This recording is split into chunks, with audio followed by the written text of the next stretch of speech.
All right, hi everyone. I think this is either the ninth or the 11th time I've done this session, so I can't remember what year it is, but I've done it a few times. So we are here to talk about financial modeling. I am a mountaineer, so I went to West Virginia University. So I'm the other half of the backyard brawl with your neighbors down the street here at Pitt. So we won this year, we lost last year, so we kind of are 500 with them. I'm currently consulting, but most recently I was the CFO with Locomation, which some of you might have heard of. It's was a local autonomous trucking company, much like Argo was and Stack AV is now, and Aurora is the bigger public company here in Pittsburgh that's into autonomous trucking. What's funny is those companies did not start out in autonomous trucking like we did. They were autonomous vehicles. In fact, there's some things I can't reveal, but at any rate, they've all magically turned now to trucking like we were. Most of them have raised in excess of $1 billion. That's public information. We were not able to raise near that amount. And because we were not able to raise those huge amounts, we just couldn't sustain ourselves. So had great technology, and we'll see what the purchase of our technology does with it. I am a CPA. I'm an entrepreneur. I've founded companies before. I'm an investor in some of them, and I advise a couple of them. I've largely had entrepreneurial experience. I did start out with PwC, Big Four public accounting firm, but and I had clients like Alcoa, Heinz, Quaker State Oil, so some big companies. But what really interested me was technology. So after about 3 years of getting beat up as an associate at PwC, I joined a company called Black Box, which was sold a few years ago. It used to be B-Box on NASDAQ. And I'll talk about all the transactions I was involved with there, quite a few. WiseWire was a CMU startup or spinout, and I'll talk about that. Co-Managed was a software development company. Netronome was a networking device company that had roots out of CMU. And Malcovery Security was a cybersecurity company that I helped co-found. Even as a CPA, I still got into founding a cybersecurity company. Cybersecurity is, we could talk for 5 hours about cybersecurity. I'm really pumped on it, and I wouldn't be surprised if I get back into it someday because it affects everyone everywhere. I've worked on a LBO. It's a leveraged buyout. So in other words, I worked on buying a company based on debt. So we basically borrowed money like you would to buy a house, a mortgage, and then bought a company. That's what an LBO is. Today, it's similar to private equity. You've all probably heard of private equity, where they come in, take a majority stake, and eventually, after wringing out the cost structure and ridding the staff of some numbers, often they'll come in and just buy the rest of the company. So that's kind of an elongated LBO. I've been involved in a couple of IPO offerings, in other words, initial public offerings, going public. And we've got moonwalkers coming in. Great. Shift Robotics is in the house. So we've got moonwalkers running around campus. I love it. I've been involved in a bankruptcy at Black Box. So at Black Box, I was involved in a lot of things. So leveraged buyout, an attempt to go public, a bankruptcy that I took them through as a 27-year-old. My chief financial officer was terminated at that point, and as a young 27-year-old controller, I took the company through bankruptcy by myself, which was scary, exciting, nerve-wracking, and fun all at the same time. So I learned a lot there. I got an MBA from the School of Hard Knocks at Black Box. I've been involved in 4 exits. An interesting one was that CMU spin-out called WiseWire. So WiseWire was an internet search refinement tool, much like an early Google. Not near as robust, but the kernels of a Google-like company way back in the mid-90s. So that's going way back. Lycos was actually born out of CMU as well. Lycos, the proceeds from Lycos's stock out of your tech transfer organization here at CMU has helped to fund a couple of buildings that are on campus. So CMU did very well with the monies they were able to garner out of the Lycos when Lycos went public. At any rate, so WiseWire was started by a couple of CMU students, and eventually they ended up selling their company to Lycos, who was founded by a former CMU professor. So it would be much like someone here forms a startup, you kind of get up and running and going and produce some results, then you sell your company to Dave Mulwiney's company. So it was really unique in that CMU student sold to a CMU professor. Very, very strange. And those were the tech bubble days. We had about $1 million in trailing 12-month revenues. In other words, our past 12 months of revenue was $12 million. We sold for 40 times our revenue. So 40x. You will never, ever, ever probably see that again in business history. There's always exceptions, and some of these could be construed as my opinions, but 3 to 4 to 5 times revenue is more like what you might hear about these days, and maybe 8 to 10 to 12 to maybe 15 times earnings, but not 40 times revenue. It was an amazing time. And then Lycos, the stock went on to split multiple times, and the holders of WiseWire stock made hundreds and hundreds of times worth their stock value. It was crazy tech bubble days. The cybersecurity company I helped co-found, Malcovery Security, we sold it to a company whose CEO was a CMU grad. See all my CMU tie-ins here? So this doesn't work on here. So we sold to FishMe. We founded the company in 2012 and sold it to FishMe, which is a fishing-oriented company, in 2016. Malcovery's specialty was email-based phishing campaigns. So in other words, you get an email, there's a malicious link in the email, you kind of click on it because you're kind of don't want to take the extra 3 seconds to go to the website yourself. You just click on the link. And unfortunately, an increasing number of those are actually malicious fake links, and they take you to a site that quickly downloads malware to your computer. So now your computer isn't only infected, you then start, because you're connected to a network, you then start to slowly, or actually pretty quickly, infect the rest of your organization. That's what happened when we at Malcovery sold our technology solution to Target back in 2013. They had a phishing attack that went live on Black Friday 2013. So the biggest shopping day of the year, these mastermind cyber criminals launched a in-house attack against Target, and every credit card user, which is what 99% of us who uses cash or check at Target or anywhere, were a lot of their credentials were compromised. So it was a day from you know what for Target, and a banner day for the criminals. I hate to say cybersecurity, which it interests me so much, the criminals are on the offense and companies are on the defense, and the offense knows where they're going, the defense doesn't.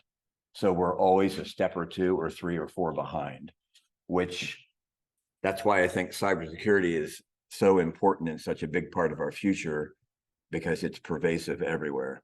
I just moved into a new house and I had a sprinkler system I needed to have shut down for the fall, the winter weather here. And I called them up and they were like, well, we don't have any history on the house where you've just moved into. I'm like, well, I think they've had this service for like 24 years. They're like, yeah, but we got hacked by a ransomware attack and we paid the ransom and then they took all our data anyway. So a sprinkler company in Pittsburgh, anyone is susceptible to cybersecurity. All right, so been involved in a lot of venture capital fundings, about $150 million. That's a lot of money, by the way. Bank financing, which is kind of later on in a company's trajectory. I'm involved in sales a lot. I'm not the bean counting, sit behind the desk CFO type finance guy. I'm out in front helping close business, which is what excites me. I usually run board meetings because the CEO doesn't really want to do that kind of stuff.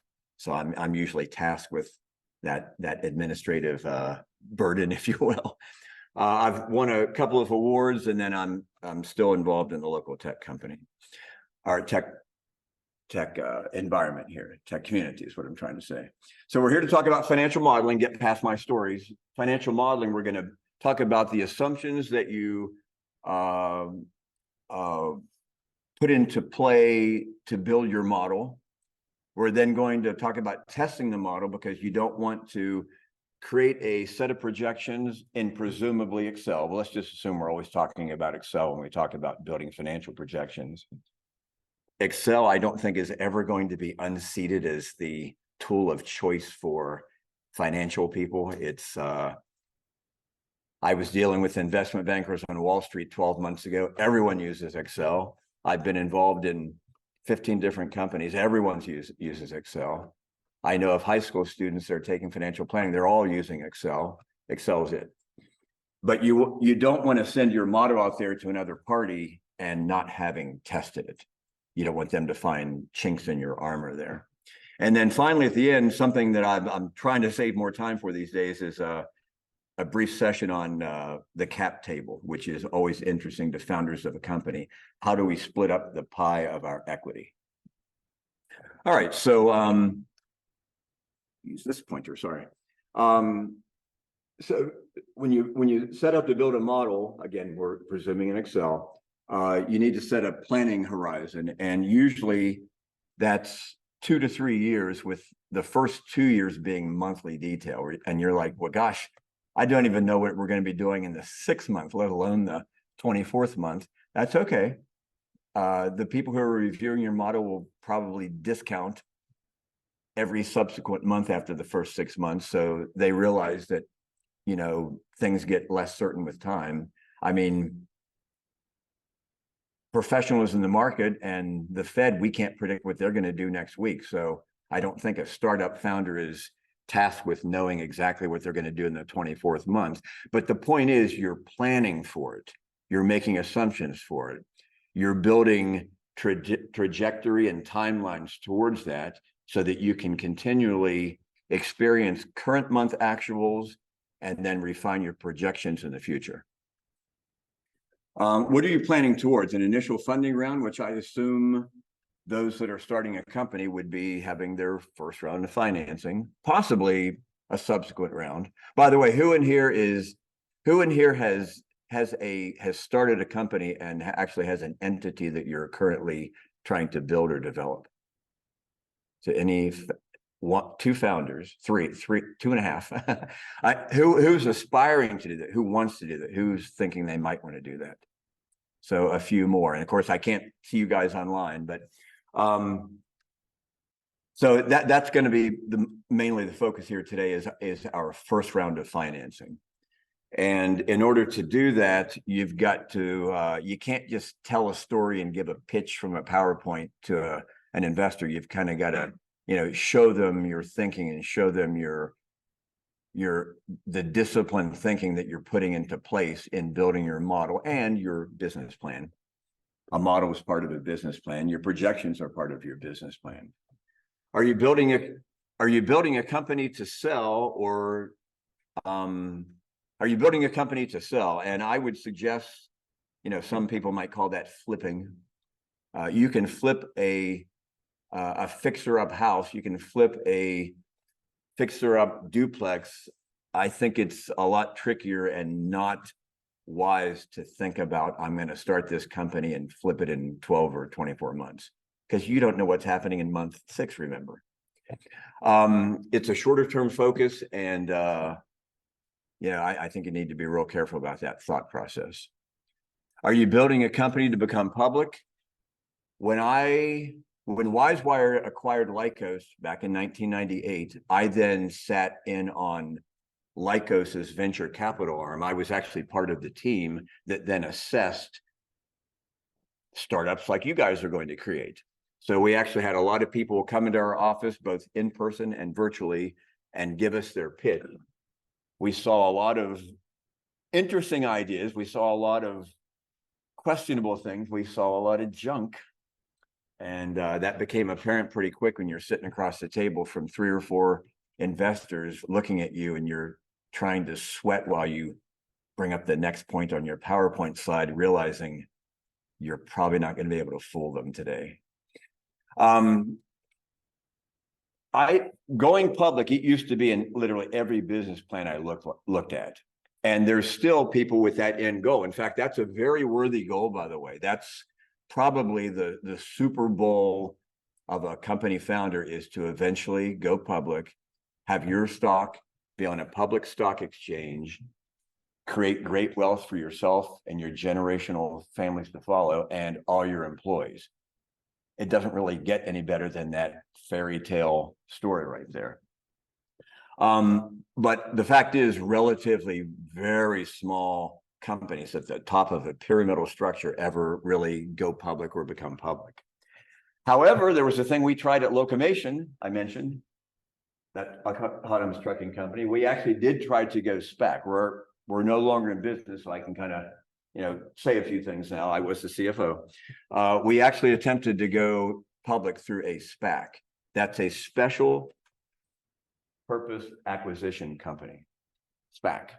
They've been around since the early 2000s, maybe a little bit longer than that.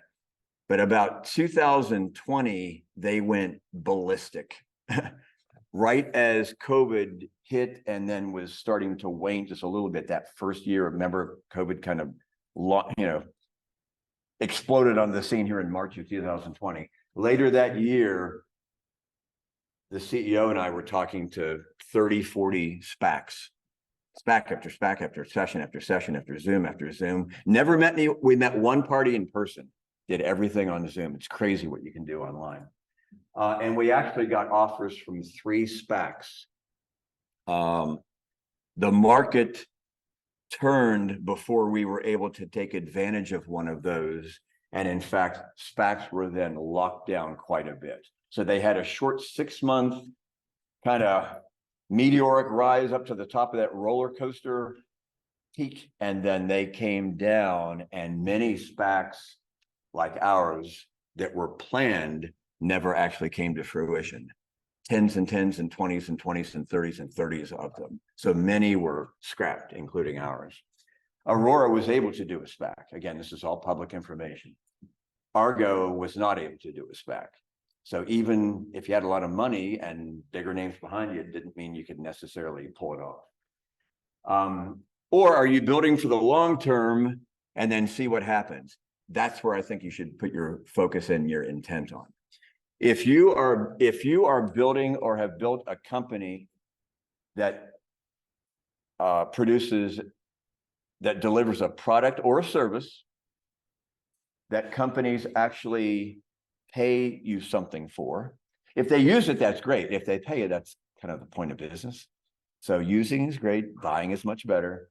If they buy it, then they actually use it, because some companies will buy a technology and say, this is really interesting, and it looks really interesting on the shelf over there. We're going to kind of forget about that. That was a mistake. So if you can get them to use it and to benefit from it and to document metrics saying how they benefited from it, and you're able to sell them more of it, upsell in the account. And if they'll serve as a reference to other parties, other potential users, and you eventually become profitable, your revenue is greater than your cost, you're profitable, you are going to have plenty of options. So that's the building it for the long-term mindset, build the best company we can. Things will happen, trust me. I've seen it many times. Be realistic in your numbers and the time it takes to achieve them. I've seen a lot of business plans that says, let me think, first year revenues, I don't know, $1 million exactly. Second year revenues, 5 million, just happens to hit it right on the nose. And third year is 10 million. That's a pretty chart. That proves doesn't necessarily prove, but it probably states that wasn't real thoughtfully exercised. So only you will know what you can reasonably try to project in your first 2 or 3 years. There's no need to try to project years 5 through 10 yet. When you're starting a company, you will have a very difficult time with year 1, trust me. What I would suggest is that You try to be as realistic as you can in your projections. Basically, number of units we can sell times selling price per unit equals revenue. It's pretty easy math. Or number of consulting hours we're going to perform for clients times our average hourly rate equals revenue. Pretty easy math. So you can come up with the math. It's not that difficult. There are complexities in the product and services you're developing and plan to sell. I'm not saying that's not complicated. It is. Autonomous trucking is complicated. Trust me, I can tell you that. But units times the price per unit equals revenues is not complicated. What I would suggest is that you be realistic in your internal projections, then kind of exercise those projections among some friendly investor types that you might know, and kind of test run your trajectory before you then go to your first, unknown, unpredictable external investor candidate that you want to try to get money from. Investors are going to carve down your projections anyway. So if I said that $1, $5, and $10 million, they're probably going to go, let's just cut everything in half. Because we don't think these guys necessarily know what they're projecting. So we'll listen to them some, and maybe we'll come in at 30, 40, 50% of their projections. That doesn't mean you should highball what you're putting out there. In fact, I think the more aggressive you are, that kind of shows bravado and ambition, but it also kind of makes you a little bit hard to take seriously, unless you can show the reasons why you're presenting those lofty projections. So I would tend to be a little bit more on the conservative side. Well, yeah, you'll be viewed as more credible, less risky if you're practical in your projections. And I just happened to build a model that now is about 3 years old. I probably need to kind of update it, but it's online. I never know where that drive is, but you can actually use the model I've created, and several CMU startups have actually used it and are still using it today, which makes me a little bit nervous sometimes. But one thing I'll say is, if you're going to use my model, take my name off of it. I don't work for 17 different startups. I've had my name appear in models that I never knew my name was in there. Because, it's in the created by in your filed path. So, at least put your name in there. And try not to use my numbers, because my numbers are theoretical. They're not your business. So use it, but personalize it, please. Document the assumptions you make in building your model. Don't rely on your memory. I mean, it's amazing to start working in a model, and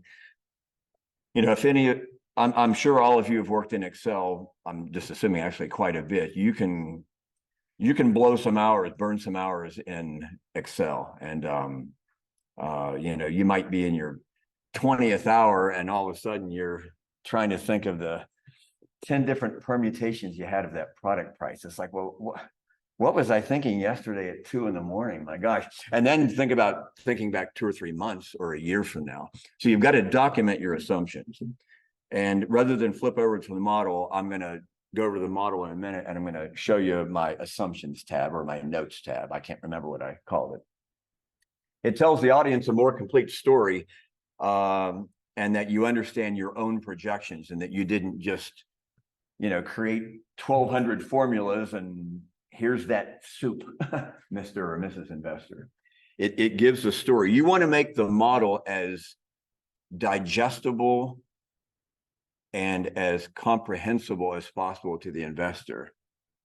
It is amazing. I will, however, tell you, I probably shouldn't tell you this, that I've given a model to hundreds of investors or investor candidates, hundreds, maybe into the thousands, probably hundreds.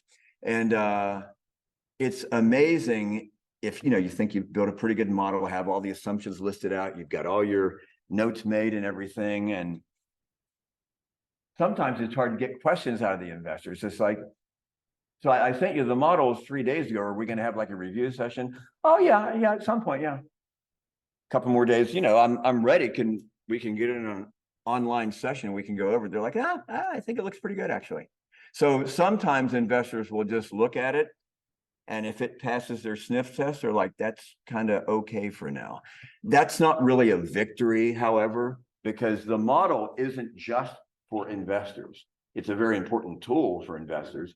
The model is to help you run your business too, to see when you should be hiring the next employee, to see when you think you can make a breakthrough in your product cost, your cost of goods sold, your COGS, if you will.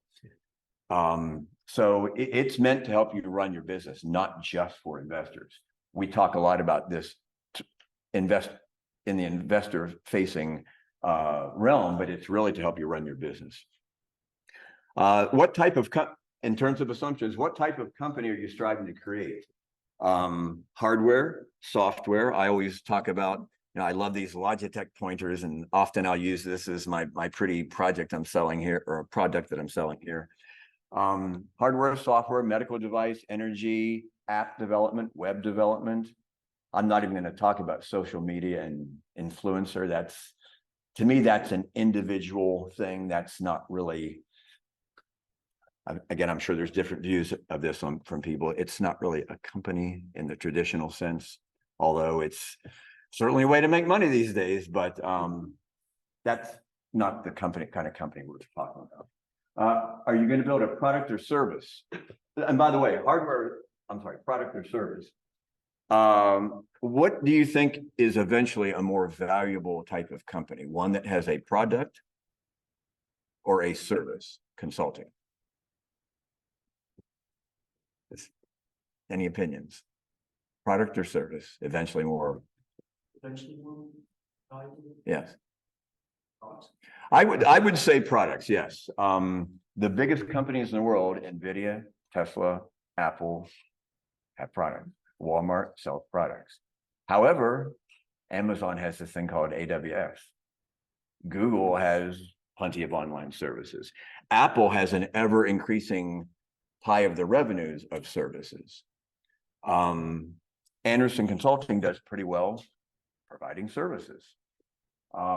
However, the most scalable type of business will tend to be a product company, because once you've gone through and developed this wonderful pointer that I've got in my hand, this product, this theoretical product I have in my hand,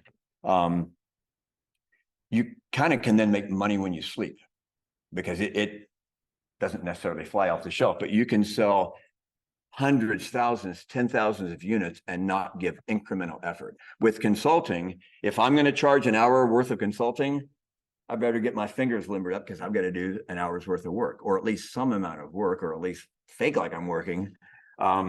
So service tends to require an hour's work for an hour's pay, whereas product is heavy investment in the first place, but then a greater trajectory afterwards. Build it or buy it. So in other words, manufacture or resell. If I'm going to design and manufacture this wonderful product, there's CapEx, capital expenditures I've got to incur to design it, build it, test it, put it through quality assurance, revise my build, test it again, and eventually through iterations, I've got a pretty darn good quality or a customer facing product. Or I can and eventually, assuming I can get my cost per piece, cost per product down, I'll be, in theory, pretty darn profitable manufacturing something. Reselling, I'm kind of capped on what I can make. If I buy this product from someone, from a company, and then resell it, usually I can't charge 100% more, because they'll go to a different source and say, why would I go with his company when I can buy it for 60, 70, 80% less on some site?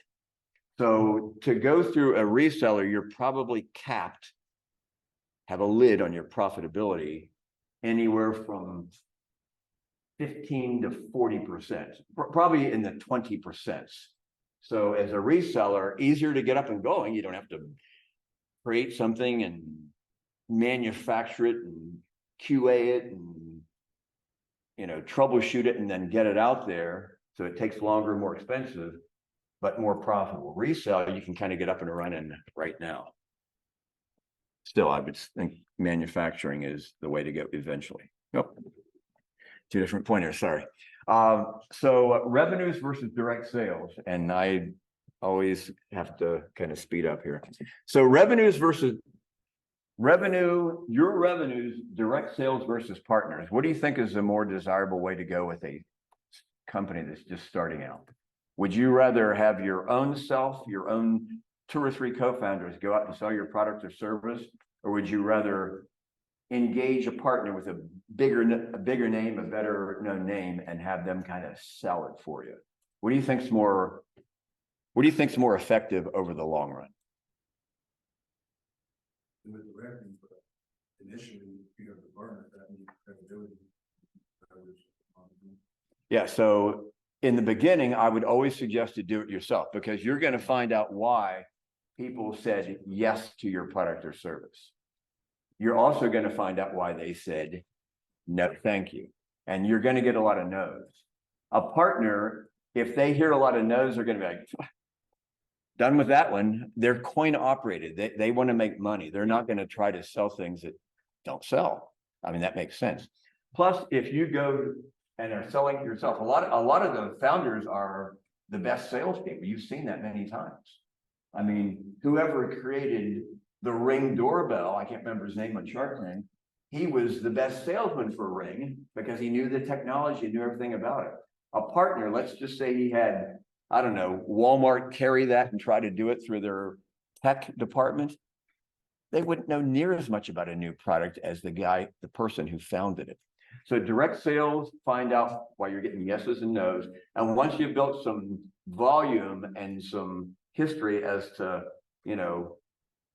what are the FAQs, the frequently asked questions or problems or issues that I face when trying to sell to a new customer, I can then go and document that, hand it over to partners, maybe in year 2, 3, 4, and then try to expand through that bigger party at that point. Let's move on here because time is going kind of short. I'm going to get there in a minute. So what types of tools do your employees need to do their job? And this is always kind of a fun part. Just historically speaking, you kind of need a computer, a desk, and a chair. That's just real traditional. That's sounding pretty old fashioned at this point, right? And then along came people wanting coddled, which I assume we always wanted coddled actually. But we went from, desktop computers to laptops. Everyone wants a laptop now, of course. I mean, that makes perfect sense. I think that's what you should want. But you want a bigger one with faster processing and bigger and more RAM and everything. And you want a big monitor. You can't look at this little screen. That'll hurt your eyes. And actually, you want the biggest monitor known to man. And quite frankly, you really want 2 of them.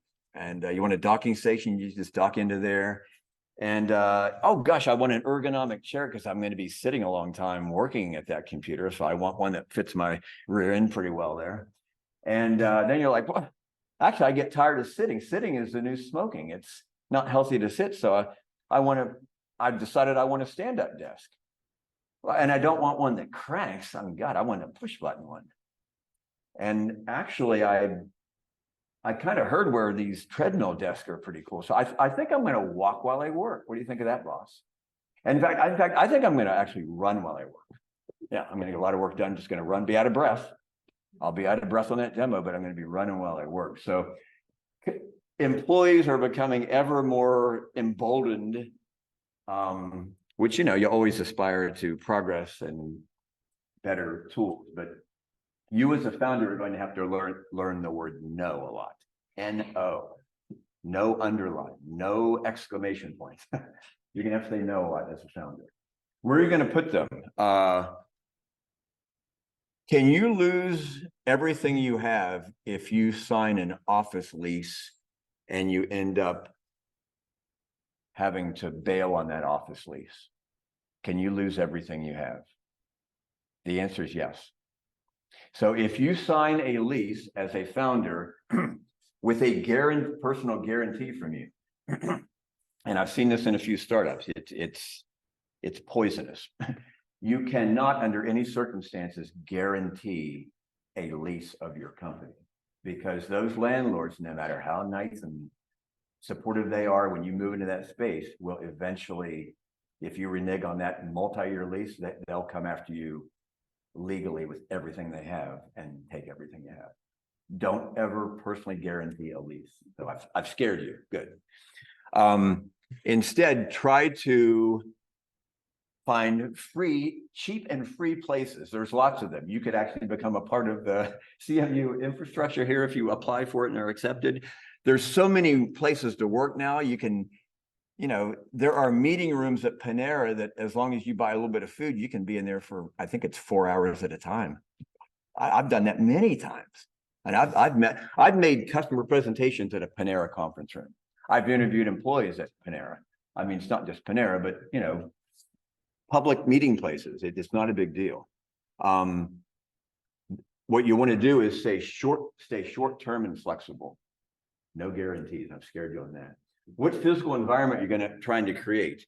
It may feel neat to try to compete with Google's local offices. Don't try to do that as a startup. Just focus on the work and your progress. That other stuff, if it comes, will be great, but focus on the work. What data or telecom infrastructure will you need? We're all mobile now, so you really don't need a phone system. As long as you got a cell phone, you're in pretty good shape. However, you do need to protect your information. I've talked about cybersecurity. I've kind of scared you there too. So that's going to be probably your big cost is security. So why don't we kind of move on here a little bit? All these assumptions are big ticket costs that affect your initial and ongoing cash needs. Again, people want everything and they're not afraid to ask for everything. And you're going to say, that sounds really like a really interesting idea. That treadmill desk sounds great. The answer is no. And speaking of cash, a lot of people talk about cash being king. I say cash is King Kong as I hit the desk because I'm the money guy in companies. I've seen a lot of unreasonable requests and a lot of waste.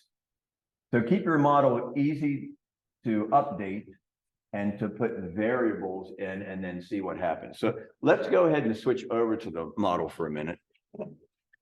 And let me see here. Are there any questions so far? I'm a pretty fast talker. Any questions? Yes, go ahead. How do I say no? Oh, you have to kind of remove the personal, let's just say in an early stage company, it's very possible you're working with your friends, right? And I mean, you might have even grown up with them. They might be a family member, right? They might be a classmate. They might be someone you've partnered with through your network. You've got to have your leadership hat on and your fiscal responsibility hat on, especially if you've taken money from outside investors. That's not your money. You're a steward for their money. You're an entrusted leader to spend their money. You've got the checkbook with their cash in it, but take those signatures very seriously.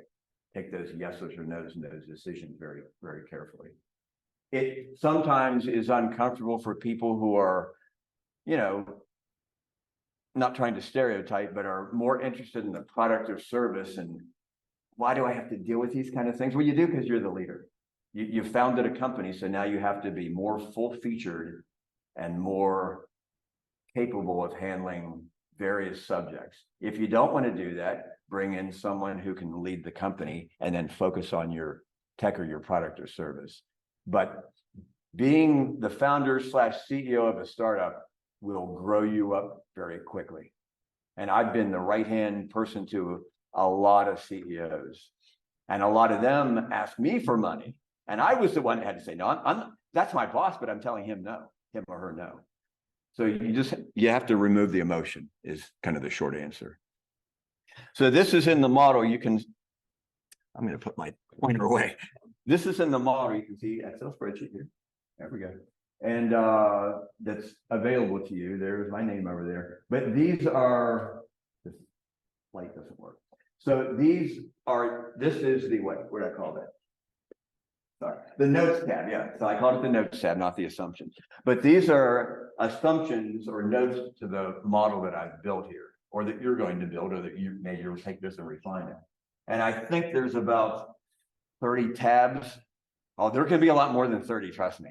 There don't have to be a lot, but it seems like you always need another tab for some other aspect of your model. So this model, I'm going to read this. You please read it.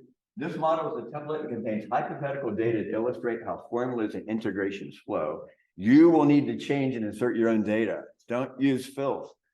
And then we've got notes from there. I talk about how the tabs roll up, tab to tab to tab to tab.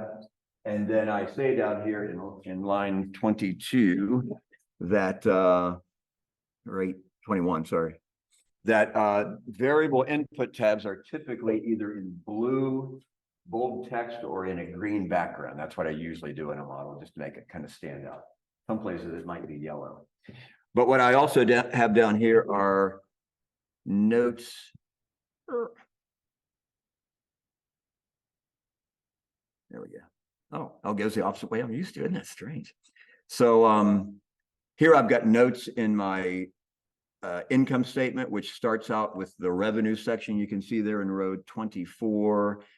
And then I drop down to salaries and expenses in row 32, and commissions and sales team expenses and benefits and legal and patent fees and marketing and all that stuff. So look at that and you'll get an idea of what I'm talking about. So I basically list the subject in a financial statement and then just a little blurb about what my thought process was, or where you should look to see the detail. Again, the notes tab or the assumptions tab is just what the primer or the table of contents for the model, but it helps the reviewer to look at it and say, wow, I don't know if the numbers are right, but at least they've got it organized and they're communicating to the reader, and that in itself lends a certain amount of, wow, okay, this, at least it doesn't look like junk. So it gives it more of a professional kind of face to the model.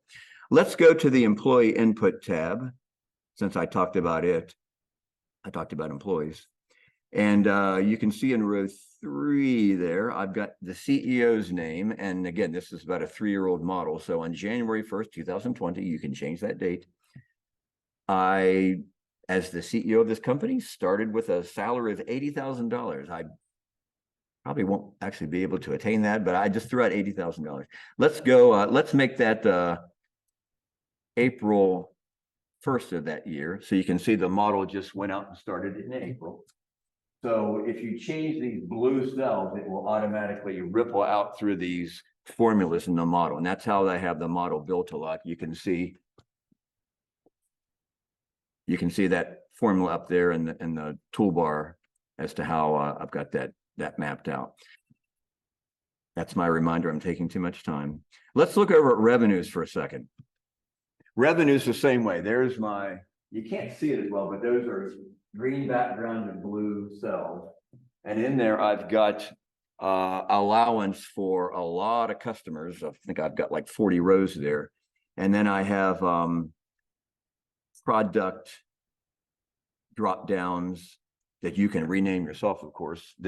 I was assuming a software company in this model. So software generation 1 of the product, generation 2, generation 3, or rev 1, 2, or 3.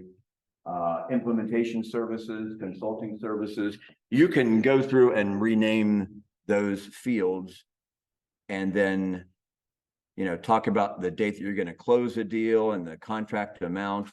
And this CEO toggle here, you can read my note, it's kind of small. It says, use this to run what if revenue scenarios, what if revenue achievement levels. So the percent in that cell was F5, the percent in that cell then ripples through the revenue model.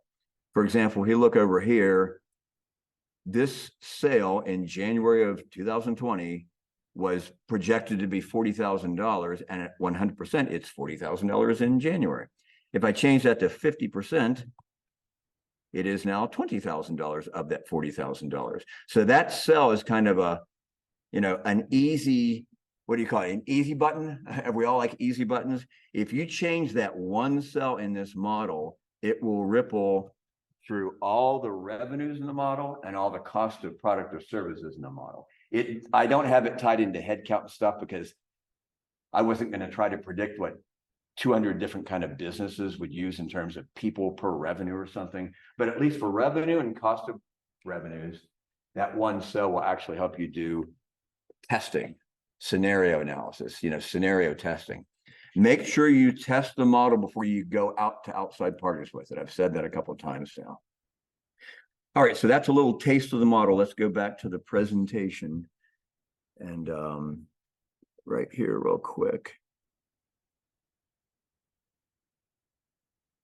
So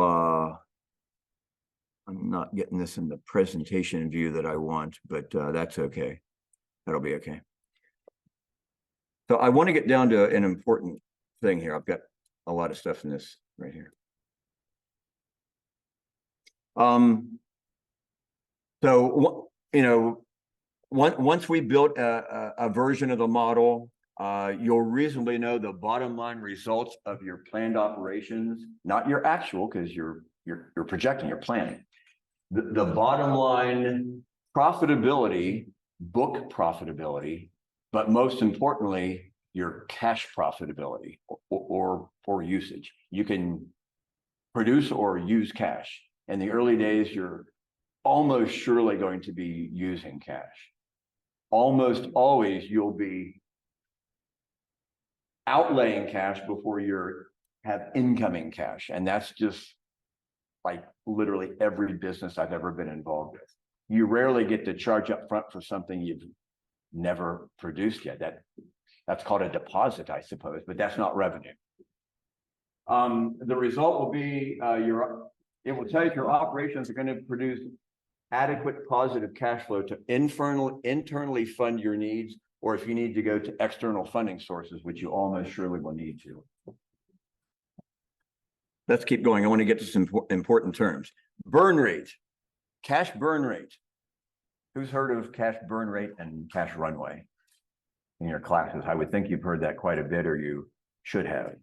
So your burn rate, just think of it as your cost. Well, what are my costs? My costs start at the very top of the income statement, the profit and loss, the P&L. First one is the cost of goods sold. It could also be cost of services rendered. That can have a couple of different names.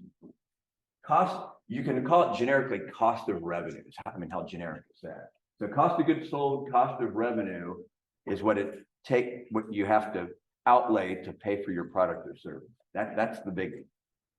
Operating expenses, people, space, insurance, patent, legal, sales, marketing, G&A, finance. If I didn't mention rent or space, I meant to. Capital expenditures, again, if you're going to buy this wonderful pointer that I keep pointing to, you're going to have to outlay cash, most likely more for workspaces and computers and treadmill desk. That'll be money out of pocket. And then current debt obligations, which as a startup, you almost surely won't have. Not many startups at all are able to take out a bank loan, a traditional commercial bank loan. I suppose anything's possible. And the definition of burn rate, if and when it occurs, it would include debt payments. Like, let's just call it mortgage payments. Runway is the amount of cash you have on hand to cover that burn rate. So if I have $1.2 million in the bank and my monthly burn rate up here is $100,000, I've got 1.2 million divided by 100,000, 12 months. Easy math. If my burn rate is $50,000 a month, it's $1.2 million of cash I have on hand divided by 50,000 is 24 months. So my lower cost structure, my lower burn rate allows me to have a longer cash runway. If it's $75,000, it's halfway in between, it's 18 months. So that's pretty simple math. When you go to raise funding, you don't want to be any later, mark this down, any later than probably about 9 months away from running out of cash. It takes a long time to raise cash. I've done it for 30 years. I've done it a lot of times. I've done it at the black boxes of the world. I've done it at Malcovery Security when I was one of the co-founders, and there was zero money to go on. So it takes a long time to raise money. 6 months is definitely the alarm bells going off, but I would say about 9 months. Doesn't need to be quite a year, probably. About 9 months, start going out, building, refreshing your model, determining what your cash needs really are, so that you can then go and say, here's what my model, my projections say I need, or I'm going to raise more than my model says. Give yourself some cushion. EBITDA break even. So EBITDA is also called operating income or loss. EBITDA is earnings, operating earnings before interest, taxes, depreciation, and amortization. That's because if you take out a loan, you can't really manage the business and affect the interest rate on a loan. I mean, you can make the decision to take out a loan, but you don't have control over the interest rate. You sure don't have control over the taxes, I don't think, right? So these are all items that you as a business owner and operator don't have control over. So investors and financial professionals want to know what your earnings are without that junk. So in other words, what's your income or loss from operations that you can affect through those operations? We're not going to hold you responsible for controlling your tax bill because you may not be able to actually control it. And your break even occurs when that's happened, let's just say for 3 months in a row. So because you happen to reach, EBITDA break even or operating income break even for 1 month out of 24, you're not break even. Now, if you've reached it for 3 months in a row, okay, you've reached break even. You might dip back down for a couple of months or quarters, but you've reached the point at which, at least for a while, you are break even or better. Cash flow, the same thing. The point at which cash flow is positive on a sustainable basis. And remember, cash is King Kong, right? As I pound it. You will burn cash before you sell. That's pretty much an ironclad guarantee. You're going to burn before you sell. You're going to spend before you collect. Expenses and cash outlays well, I'm saying the same thing. So let's go on to the cap table. I typically am pretty late in the process here. We're going to switch over to the Excel spreadsheet. So I know that was quick on the model, but if you look at that notes tab, that is going to be a good primer as to the thinking and regimen and discipline that you want to put in to your model. All right. So if you're going to found a company, you're going to have, again, people asking for things and everything. They're also going to ask for probably equity, right? They're going to ask for compensation, and that might be in the form of cash and non-cash. Equity is non-cash.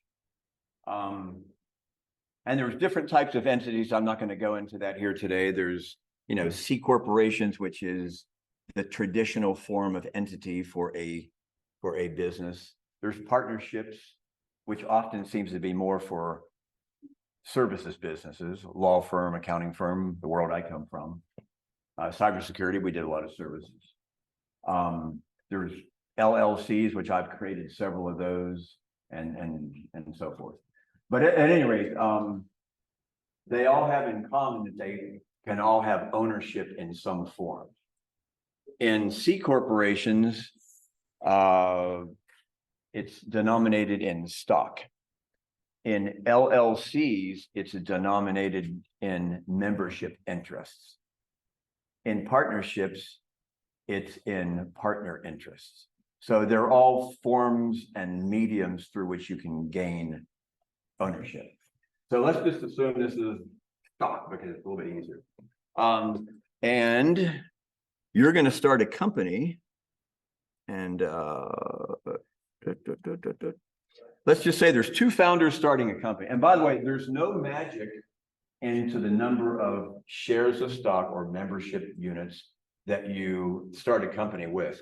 It seems to be just kind of accepted business practice that you start out with 10 million shares of stock in a company.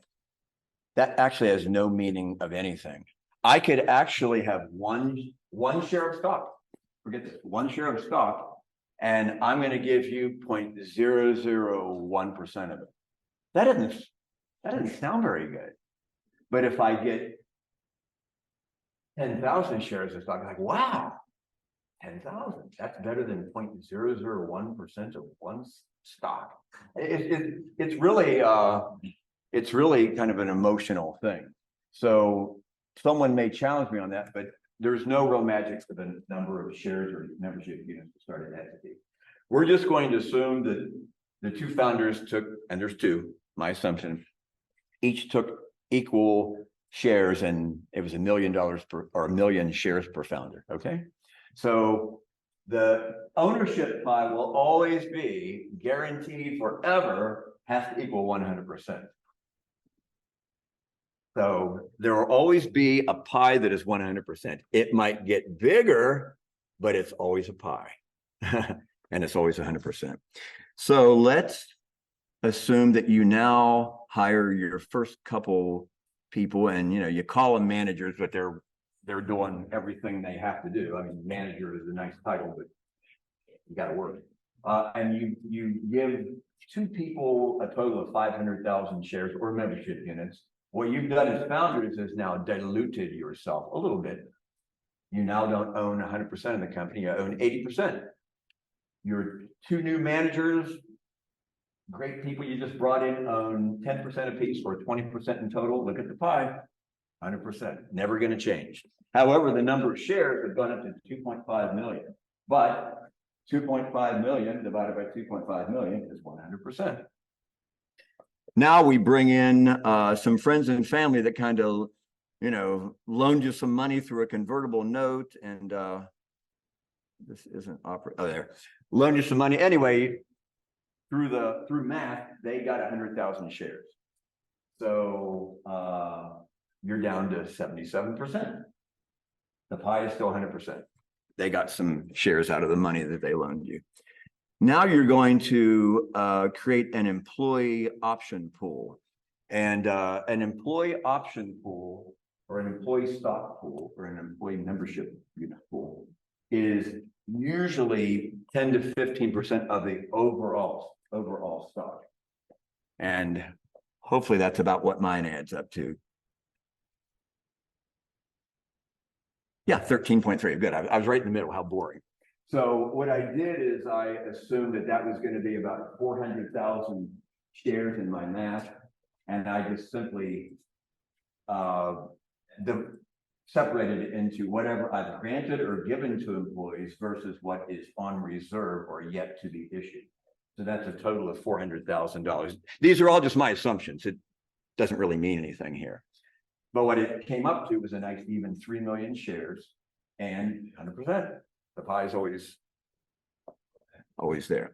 So now we're going to bring in, this is the cap table before any funding, before what we'll call your seed round or a priced round.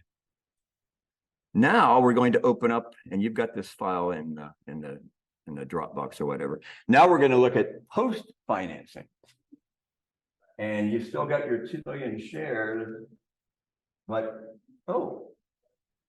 me and my co-founder only owns 53% now. Wow. That doesn't feel like 100% anymore. Well, it's not. And you're going to have to get over that. Again, this is just a sample exercise, but these aren't crazy assumptions based on my experience. And let's look and see how this happened, because everything above here was the same as it was before the funding round, before pre-seed. Now that we brought in an outside party, which is a variable, not a constant, we now have a post-investment picture. Well, how the heck did that happen? Well, it happened because you sold some of your ownership. You sold some ownership to get money to operate. And your model that we built earlier, remember, showed you that you needed a certain amount of money. So you went out and raised a little bit more than what your model told you you needed because you wanted some cushion. Now, 500,000 isn't a very big initial round, but I mean, it may be very adequate in your early stages, and you want to be conservative and not take on more dilution than you have to sooner than you have to. So this left side, again, the colors don't show up quite as well on here, but the green cells are variable inputs. Well, guess what? There's only 2 variables. Everything else is fixed. So if, and we'll talk about this in a minute, your pre-money valuation, you go out to investors and say, we're worth $2 million. That is negotiated. You have gone and said, $2 million is the value of our company. Investors can argue that all over the place, but you've come out with $2 million, and you're going to stick with that. You're going to dig your heels in and stick with that. The number of shares outstanding before that round is fixed. It comes right in from this ownership, and I've got it built formulaically to go right into that calculation. So the value or the price per share of your stock is the value you've negotiated, you're standing firm to, divided by the number of shares outstanding before you took on the money. So it's 67 cents a share. That's just divided by that, pretty easy. The amount of money your model said you needed was 400,000. I'm just throwing that out there. You're going to raise 500,000. You've negotiated that amount, or it's another term like the variable. So we put in 500,000 here. Well, 500,000 of new money, of outside investor money, divided by the price per share, 0.67, simply formulaically kicks out 750,000 shares, which goes right over to here. So now you have 3 million plus 750,000 new shares equals 3,750,000 shares. And the pie is 100%, remember, and you're down to 53%. So you've sold 20% of your stock, 20%. Let's say that, you're not sure what the economy is going to be doing. You kind of want to go faster. We actually want to raise 750,000. So, oh boy, we're starting to run into some touchy-feely stuff here. Wow, we're going to be down below 50%, which again, you may have to get used to that over time. But I don't like that. I actually don't like that. So what we're going to do is we're going to find all the metrics and proof we can, and again, stick our chest out even more. And we're going to say our pre-money valuation is actually $3 million. So $3 million in your newly negotiated value divided by 3 million shares. That's pretty easy, $1.